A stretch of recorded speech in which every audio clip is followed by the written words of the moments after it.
Maraming salamat. In a country where you actually don't have industries, even thinking about industries is already a fiction already for most of our people.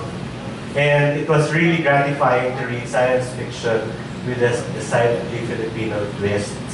In going through the two books, I have tried to do reading it as a science fiction fan, and as well as noting the science behind it. It was not easy because you have to turn off trying to read it as science fiction and turn on trying to look for the science, whether it's going to be real or not. It's not because the stories were not good. There are really excellent ones. But it's hard because I really wanted to enjoy the text while trying to imagine the possibilities. I also was trying to find out what makes it Philippine science fiction. Is it just the Philippine setting, Filipinos in the stories, isang mura sa text, or just written by a Filipino?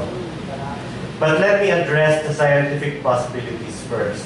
One, I tried to list down a variety of technological themes that were mentioned in the stories. Now I know its term, the novel. Space travel, aliens, genetics, communication technologies, holograms, weapons, and various other technologies that you find in the texts. Aside from actual interstellar travel, most of them are real possibilities, even those referring to alien encounters. Wala pa tayo nakitang aliens ngayon. However, recently there was a new estimate by an astronomer, Sarah Seeger, of the number of technologically advanced civilizations in the Milky Way galaxy, based on new estimates of planet formation, star density, familiar biology, and even factoring in the so-called Goldilocks zone requirements for life. She estimates that there are at least 2 advanced civilizations in the galaxy. Maybe these are the Sikotos, the Aeons, or the Visitas that you find in the stories, or us, whether you consider us the technologically advanced civilization in the text. The possibility of having habitable planets once the problem of space travel is solved is also not anymore a remote possibility. As of the last count, this paper was in 2013 in Science. There are already around a dozen or so exoplanets, planets not within our solar system, that were found to have the correct size, the correct temperature, orbit, and atmosphere to possibly support life and leave the Hidalgo girl with the yellow sundress or the brown dwarf to colonize, as in Gaia.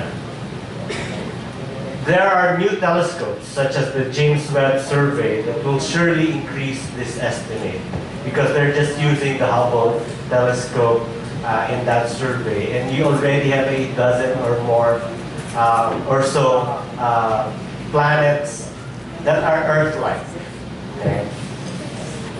Even the long interstellar travel in most of the stories is not anymore a impossibility because there are initiatives already in going to Mars so that you can try out already how to go away from the gravity of Earth. And even the Philippines, with UP right there in the center of the program, has a NASA space program with our satellites. Hindi yun biro, meron talaga tayo gano'n. To imagine that Filipinos are going to be in space is also not so difficult to imagine, especially if one extrapolates the ubiquity of our countrymen in the world. However, we should actually consider that this global diaspora that pushed our people to become OFW is a function of domestic hardships pushing us out of the country, since we cannot and do not provide jobs for our people here in the Philippines. Will it be the same in the era of space travel? I also try to imagine what other alternatives can come true. One, I try to imagine kailan ba itong mga storyang to? What date do these stories happen? I can actually pinpoint a few. In The Keeper, Villacorta alluded to current politicians by name so that you can already fix it in the near future. Si President Ramon Revilla.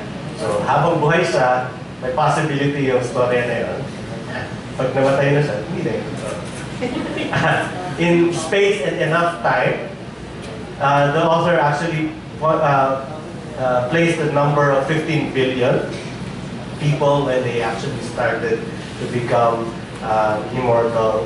And from the UN statistics, the nearest possible date, if you use the highest possible growth rate of the population, will be 70 years from now, 2087. That's not so far from the future from today. One can even mark the time when the ship computer in the Day of the Sex Bomb Dancers encounters the wavefront of the 2002 sex bomb transmission. So, hanapin niyo lang yung speed of light, and then you can find out when that happens. In other words, there's enough of that science that you can figure out when these things are based in the future. I'm not sure if the authors were really conscious of fixing the dates, but their little hints there actually fixes the future that they are trying to imagine. Of course, there are impossible ones, like the burning lady in the ashes embers, would already denature her skin once, and tissue proteins once she starts burning up. But of course, suspend that reality, the story will actually go on. Okay? But outside of that, in the yet unrealized interstellar space travel, there's enough science to believe these things to happen, for these things to happen. It gives you enough to imagine the alternative to present reality. Some stories, of course, are so familiar as the present, with only that hint of otherness, the noble, in the technologies that they embed in their work. How real are these stories? Well, I'm just going to speak up from my own experience, my own practice as a physicist. There are technologies mentioned here that are really familiar and even currently being done in the university. The holographic display, for example. I was so excited to read about it. Because it's something that my student is now a PhD in engineering has shown to be possible. Although he can only project in 3 separate planes, but you know, that's near 3D enough. I mean, you can just divide it more and make a 3D projection. So we actually have made a 3D projector, quote unquote. I don't want to put it that way, but you know, this is science fiction. So let me imagine my own fiction. I also have a student in trying to build the Philippines' largest telescope.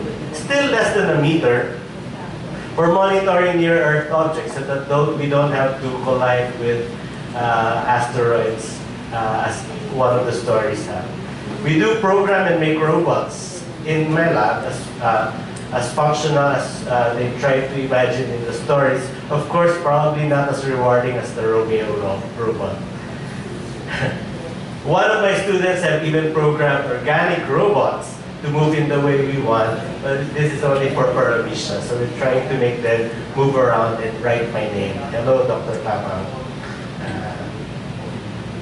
There is also a device already from NASA to print pizza so that it can be delivered hot enough for robots and a slice of pizza.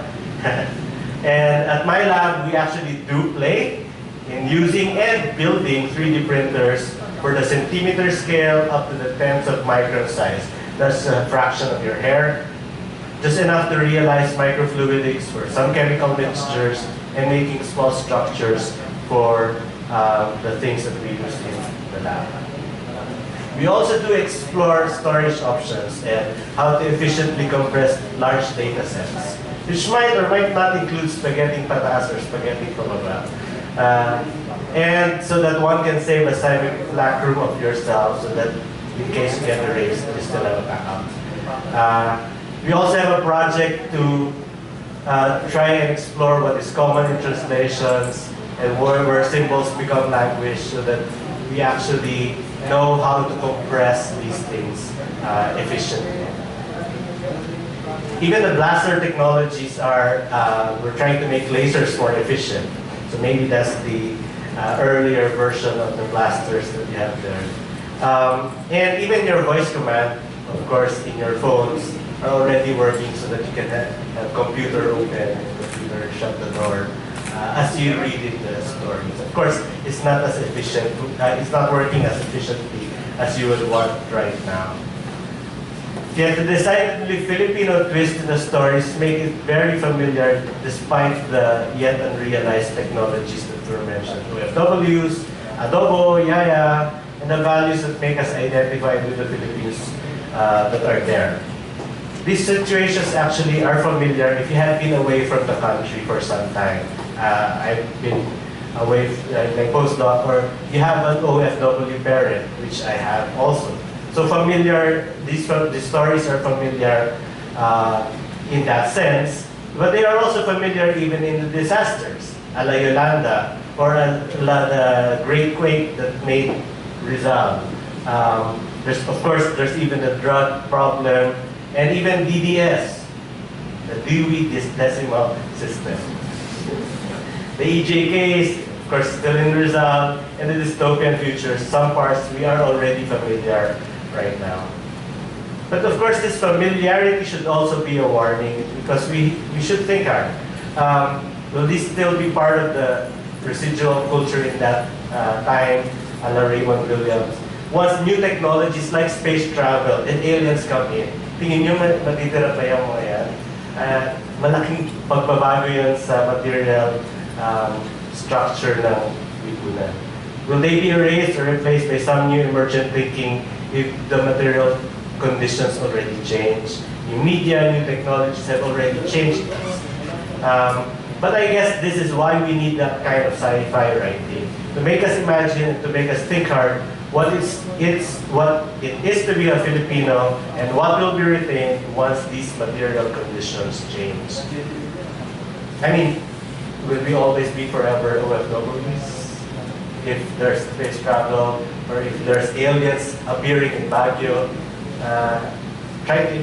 we should try to imagine that future, alternate or otherwise. For the rest of our people who might not be as represented in the stories, Neil was already saying this earlier, the rural is missing in the volumes. We should also explore for the already invisible poor, the peasants, the workers who might not be able to order pizza, but will still have to deal with space transports bringing them by barriers to space. In the face of progress or of material conditions, it is these relations between us and others that would be slower to change. We should also try to imagine and make real the reality where we as Filipinos also create science and technology. If we ever embark on industrialization, and we should, if only for our people's sake, the alternative worlds where Filipinos have and use science and technology will be broader. Thus also the stories that will come out of it. In the end, the sci-fi contained in the two books give us pause to, quote-unquote, wonder just how much had or has changed, or how little from the story and list of things we know as Filipinos in a future with or without science and technology.